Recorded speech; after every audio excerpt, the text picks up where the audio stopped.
My company fired me, despite my role in growing its valuation from $200,000 to $35 billion. The boss simply said, "The CEO's daughter is replacing you. You're fired." I just smiled and walked out. No drama, no begging. The CEO's daughter, Madison, was already sitting in my chair, scrolling through Instagram while I packed my stuff. "Thanks for keeping it warm," she said with this smug little grin. "Daddy says this job is perfect for someone with my creative vision." Creative vision. Right. This girl had never worked a day in her life. See, what they didn't know was that I wasn't just some random employee. For 12 years, I'd been the ghost behind their success. Every major client, I brought them in through personal relationships I'd built over decades. Every deal worth millions, I negotiated it personally, often working 80-hour weeks. But here's the thing. All those clients weren't loyal to the company name on the building. They were loyal to me. They trusted me with their life savings, their retirement funds, their kids' college money. My phone started buzzing before I even reached the parking garage. First call was from Robert Chen, our biggest client. "We heard you left. We're pulling our $50 million contract immediately." Second call. "If you're not there, neither are we. You've handled our account for 8 years." Third call. "We don't trust anyone else with our portfolio." By the time I got home, my voicemail was full. Clients were furious. Some were crying. These weren't just business relationships. I'd been to their kids' weddings, helped them through divorces, celebrated their retirements. By noon the next day, 23 clients had canceled. That's $2.8 billion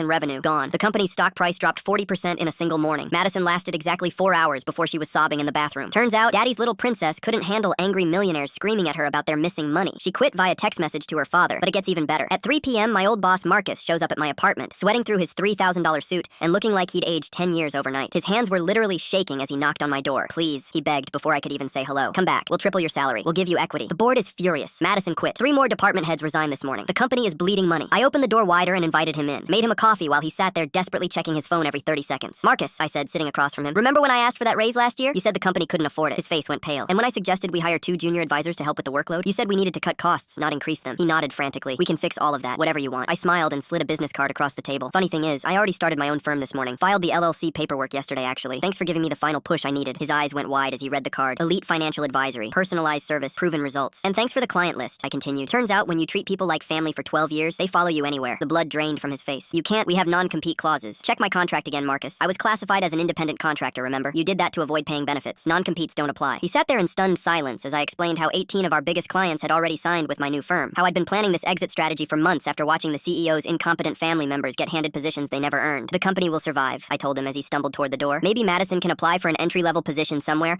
and actually learn the business from the ground up." But the real kicker came 2 weeks later. The CEO himself showed up at my office. Yeah, I'd already rented a proper space downtown. He was practically begging, offering me a partnership, promising to remove Madison permanently from any business decisions. "Too little, too late," I told him. "Your daughter cost you everything because you thought family name mattered more than actual competence." 6 months later, their company lost 65% of its client base. They had to sell the fancy downtown office and move to a strip mall. Madison? She's an influencer now, selling weight loss tea on Instagram. Meanwhile, my firm just hit $120 million in assets under management. I hired 3 of their former employees who'd been treated like garbage. Sometimes the best revenge is just walking away and watching everything crumble while you build something better from the ashes.